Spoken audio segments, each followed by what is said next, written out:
हरियाणा के रोहतक से एक दिल दहलाने वाले हादसे की खबर आ रही है। रोहतक में देव कॉलोनी के निकट स्थित जाट अखाड़े में एक व्यक्ति ने कोच परिवार पर ताबड़तोड़ फायरिंग कर दी। अचानक हुए हमले में परिवार के सदस्य खुद को नहीं संभाल पाए और हमलावर ने एक के बाद एक करके बच्चे और उसकी मां समेत 5 लोगों को मौत के घाट उतार दिया। हमलावर मौके से फरार हो गया। घायलों को पीजीआई में भर्ती कराया गया है। मौके पर एसपी राहुल शर्मा समेत पुलिस अमला पहुंच चुका है। सूत्रों के मुताबिक गोलीकांड के पीछे आपसी रंजिश बताई जा रही है। ये कोचों के बीच का झगड़ा है। हमलावर खुद भी कोच है। मरने वालों में मासूम 2.5 साल का बच्चा भी शामिल है। इस हत्याकांड को अंजाम देने वाले सुखविंदर मोर की क्या है कहानी और किन वजह से की ये हत्या, आइए बताते हैं आपको। रोहतक में जाट कॉलेज के अखाड़े में निशंस हत्याकांड को अंजाम देने वाले सुखविंदर मोर के दिमाग में कई दिनों से हत्याकांड की साजिश चल रही थी। इसका अंदाजा इसी बात से लगाया जा सकता है कि वह पिछले कई दिनों से प्रैक्टिस के दौरान भी बार बार कहता था कि कुछ बड़ा करूंगा, कुछ ऐसा करूंगा कि सब मुझे याद करेंगे, लेकिन किसी को भी ये आभास नहीं था कि वह अंदर ही अंदर इतनी खतरनाक साजिश बना रहा है। आरोपित ने पूरे योजनाबद्ध तरीके से नृशंस हत्याकांड को अंजाम दिया। खास बात यह है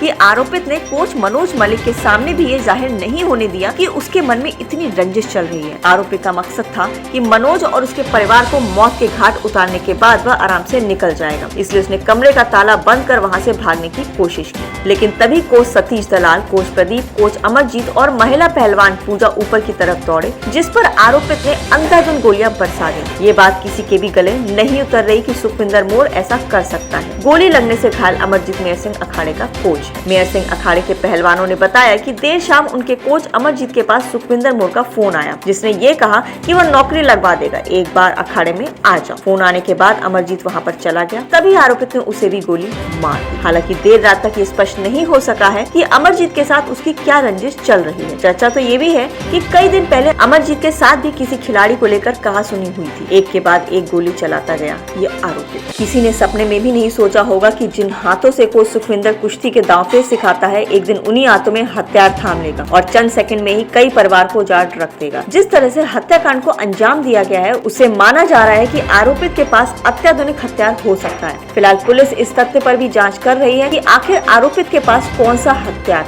हत्याकांड की 3 वजह हो सकती है। वजह 1, जाट कॉलेज के अखाड़े में मनोज मलिक हेड कोच के पद पर था, जबकि सुखविंदर उसके अंडर काम करता था। इससे पहले सुखविंदर वहां पर सीनियर हुआ करता था। विवाद की एक ही वजह हो सकती है। वजह नंबर 2, आरोपित सुखविंदर का कोच सतीश दलाल के साथ भी विवाद था। कई बार उनके बीच समझौते के प्रयास हुए, लेकिन बात नहीं बन सकी। हत्याकांड के पीछे ये भी वजह मानी जा रही है। वजह 3, आरोपित सुखविंदर और उसकी पत्नी को परिवार ने भी चलाचल संपत्ति से बेदखल कर रखा था। इस वजह से भी सुखविंदर काफी तनाव में रहता था। आशंका है कि हत्याकांड की एक वजह ये भी हो सकती है। इन स्थानों पर तैनात हुई फोर्स नृशंस हत्याकांड के बाद पीजीआईएमएस में भी भारी पुलिस बल तैनात कर दिया गया है। देर रात वहां पर अतिरिक्त पुलिस बल बुलाया गया। इसके अलावा जाट कॉलेज के अखाड़े और मेहर सिंह अखाड़े पर भी पुलिस की पीसीआर तैनात की गई। पुलिस को डर है कि आरोपित अभी फरार चल रहा है, कहीं वह अन्य किसी वारदात को अंजाम न दे।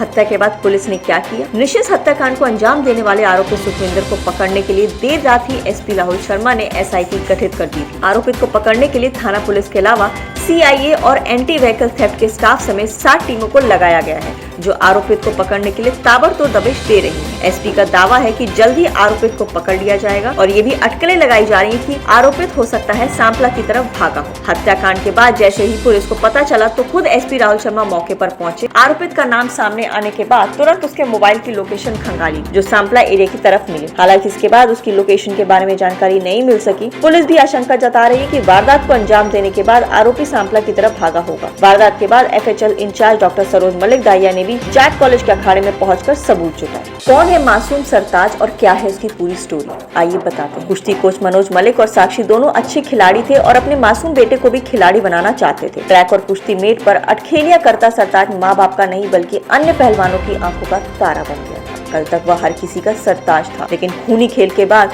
वह एक तरह से बेताज बन गया है। वह वेंटिलेटर पर जिंदगी और मौत से जूझ रहा था। जिंदगी और मौत के खेल में मौत ने जीत ली और सरताज को भी नहीं बचा पाया। मनोज अपने समय में अच्छा पहलवान था। पहलवानी करने के साथ साथ जाट कॉलेज सहायक प्राध्यापक के पद पर उसकी नियुक्ति हो गई। व्यवहार में शालीन और शर्मीले स्वभाव का था। एथलेटिक साक्षी के साथ उसकी शादी हुई।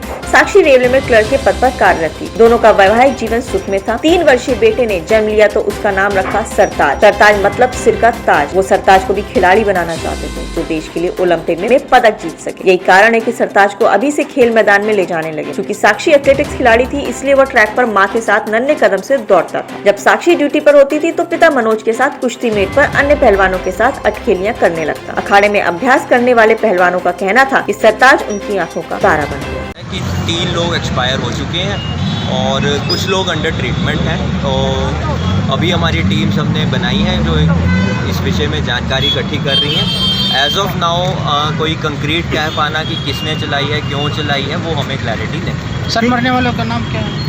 वो अभी हम इंफॉर्मेशन गैदर कर रहे हैं। अभी उनके परिवार के लोग आए हुए हैं। तो जल्दी कितने हैं सर? ठीक, अभी वो क्लैरिटी नहीं है। अभी मैं मौके पर पहुंचा ही हूँ, तो जैसे ही क्लियर होगा आपको। सारे एक ही फैमिली के लोग हैं? अभी ये कह पाना मुश्किल है कि रिलेटिव्स हैं या एक ही फैमिली के हैं। प्राइमा फेसी वो सब अलग अलग हैं। ताजा और रोचक खबरों के लिए यूं ही जुड़े रहें हमारे साथ। और हाँ, हमें सब्सक्राइब करना ना भूलें। नीचे दिए बेल आइकन को जरूर प्रेस करें।